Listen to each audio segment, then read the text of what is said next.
What's up, soil brothers and soil sisters? Guys, today we're here to talk about growing pomegranates.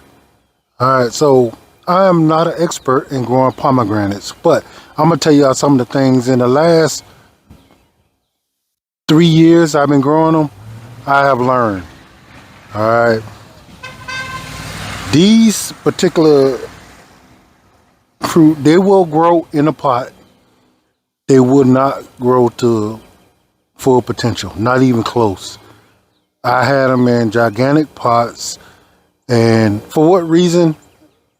No reason whatsoever, because I just felt like putting them in a pot. Didn't know where I was going to put them in the yard, so I left them in a pot. I put them in big enough pots so where I thought they would be okay.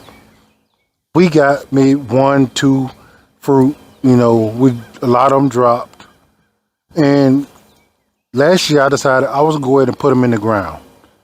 All right, so already this early in the year,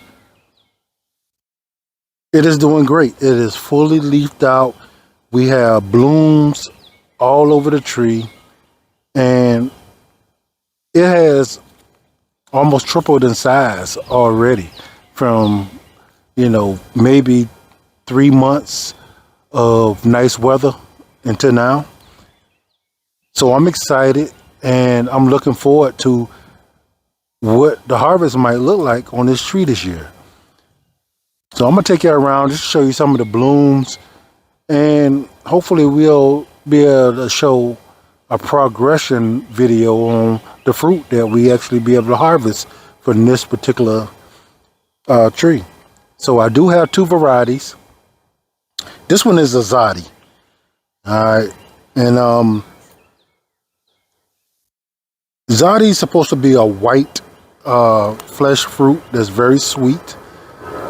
It is considered some people's favorites, and I haven't had the opportunity to taste this one. We do have another one. My wife seemed to think it's wonderful. It's the Wonderful brand.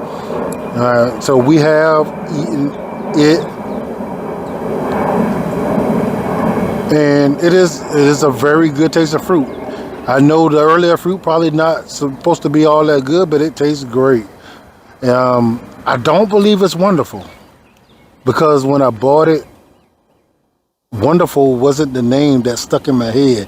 But like a lot of us, I lost the tag, and I do not remember the variety. So I definitely wanted to have 2 different varieties, more if possible, just because of cross-pollination and the better chance of fruit set. So from what I heard, or what I was told, some trees are dominantly female, some trees are dominantly male. So the best chance to getting the best fruit set is to have a couple or multiple different varieties in the same area, so they can cross-pollinate with each other and get a good set of fruit. So both of my trees are now blooming. The trick is to get them to bloom and open up at the same time so I can cross-pollinate. I do have bees, and I will hope that they will actually do that work for me. But I ain't trusting that. I'm going to be out here being the bee. So I'm going to cross-pollinate this on my own and see what we can do. I'm excited. And let me show you what these blooms look like. So I have noticed that generally they come out like this. It's usually a big bulb and multiple little ones around them. Okay? And generally that's what you see. Every now and then it'll just be a big one without any little ones along with it. And one thing I find amazing is that you will sometimes notice a whole different bloom from morning to evening. You know, you come out here one morning, and not see any, and then you'll come out that evening, and a few of them had popped up. I think that's amazing. I'm excited. I'm always excited when I see flowers on fruit trees. So let's take y'all over to the other one.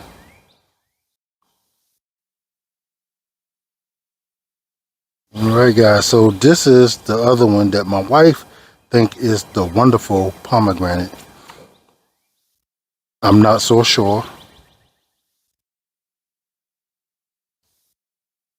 but it's not producing as many blooms as the other one, but it is doing great compared to what they did in the pots in previous years. So I'm excited.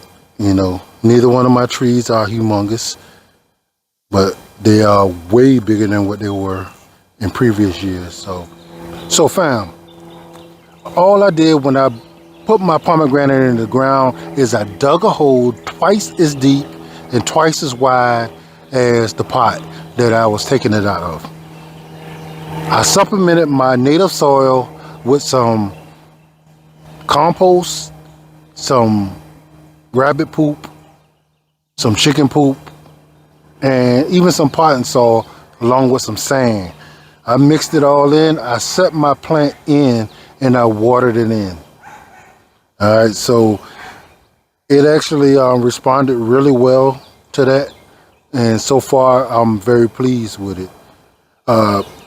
Pomegranates are somewhat drought tolerant, so once they get established, they can go a short period of time without having no water. I won't have that issue, but if somebody is having that issue, know that this is a plant for that. They're easily grown in zone 7 on down, or say on up. And I'm sure if you get a nice microclimate, you probably could do it in 6, or if you protect it. You know how we feel about zones. You know they are for optimal growth, but they're not for growing. Period. So if you want pomegranate grown, there are tons of different varieties out there that have a ton of different tastes. So yes, try your hand at growing pomegranate. I think you will be happy you did. Guys, till the next time, appreciate y'all coming to check us out. Make sure you hit that like, share, and subscribe button, and we'll be notified next time we release another video. Till the next time, guys.